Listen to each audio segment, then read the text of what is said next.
ప్రభుత్వాలు ప్రజా సంక్షేమంతో పాటు న్యాయం ధర్మం కాపాడటానికి కృషి చేయాలని సమన్వయ సరస్వతి సామవేదం షణ్ముఖ శర్మ అన్నారు. కాకినాడ సినిమా రోడ్లో గల సూర్యకళా మందిరంలో సరస్వతి గానసభ ఆధ్వర్యంలో సూర్యకళా మందిరంలో జరుగుతున్న కార్యక్రమంలో 3వ రోజు సనాతన ధర్మం శాశ్వత న్యాయం అంశంపై ప్రవచించారు. భారతీయ వ్యవస్థలో స్త్రీలకిచ్చే గౌరవ మర్యాదలను శాస్త్రంలో ఎలా పేర్కొన్నారో వివరించారు.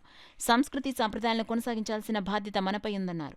సరస్వతి గానసభ గౌరవాధ్యక్షురాలు పెద్దాడ సూర్యకుమారి, జీవితకాలపు అధ్యక్షుడు కొమ్మిరెడ్డి శ్రీరామ నరసింహరావు, ప్రధాన కార్యదర్శి పేపకాయల రామకృష్ణ, టిక్కు, చావలి సూర్యకుమారి పెద్ద సంఖ్యలో నగర ప్రముఖులు పాల్గొన్నారు. స్త్రీలు రక్షణలో ఉన్నారు కదా, అది ఎవరో ఇప్పుడు నినాదం చేశారు.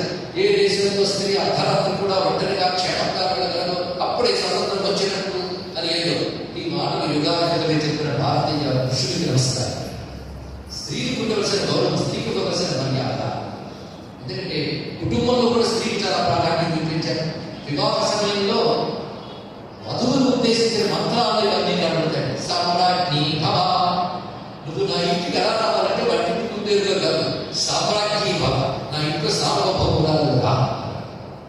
అంతేకాదు, నువ్వు నా నెత్తి మీద బాధ పెట్టని అర్థం మంత్రం కూడా అంటే అర్థం నీకు అంత ప్రాధాన్యం ఇచ్చావు. నేను సంపాదించడమే నా వంతు, నా ధనం మీద నీదే పెద్దలు అంటారు. ఏం అద్భుతమైన విషయం. కనుక స్త్రీ రక్షింపబడుతుంది కదా అని చక్కని విషయాలు చూపించారు. అదేవిధంగా నువ్వు దేశంలో ప్రమాదాలు జరుగుతుంటే వ్యసనాలు లోటు కావడం లేదు కదా, ఇది చాలా ముఖ్యమైన అంశం. ఎందుకంటే వ్యసనాలు 2 రకాలు ఉంటాయి. కామన వ్యసనము, క్రోధన వ్యసనం. కామం వల్ల భోగాపేక్ష వస్తుంది, క్రోధం వల్ల వీడంటే వాడంటే కోపం వస్తుంది. చేతులు అధికారం ఉంటే కోపం ఏదైనా చేశారు.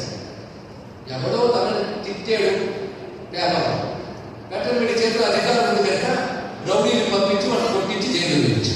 మనం చూస్తూ ఉంటాం వార్తలు. అంటే కోపం వల్ల వచ్చేటువంటి దుర్మార్గం రాజా రెండింటికి వసూలు కావద్దు, కామానికి క్రోధానికి రెండింటికి వసూలు కాదు. కామం వల్ల వచ్చే వ్యసనాలు ఏమిటి అంటే మద్యపానం, దాని తర్వాత జూదం, వ్యభిచారం. ఇది కామంతో వచ్చే వ్యసనం.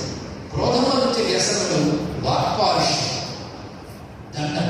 అంటే కొన్ని శిక్షించడం సలహా పడుతుంటాడు, శాలతో అనుకుంటాం. ఊరికనే వాడిని కొట్టి వాడిని హింసించి లేదా హింసింపజేసి ఇంతమంది నేను కొట్టాను, ఇంతమందిని చంపాను, నా ఇష్టం తోడుతున్నాడు అనుకుంటాడు. అది వాక్పారుష్యం, దండం, ఇవన్నీ క్రోధంగా చేస్తున్నాను. నువ్వు రాజు కూడుస్తున్నావు. అందుకే నువ్వు నీ మిత్రులతో కలిసి మద్యపానం మొదలైన వాటిలో మొదలట్లేదు కదా. అంటే చెడగొట్టేవాడు వాడు, తప్పిని కూర్చుంటుంటాడు. పైగా మంత్రులు రాజ్యపాలన చేస్తారు, సైన్యం యుద్ధం చేస్తుంది, ఉద్యోగులు రాజ్యం చేసుకుంటారు. ఇంకేం చేస్తాను తాగి అదనా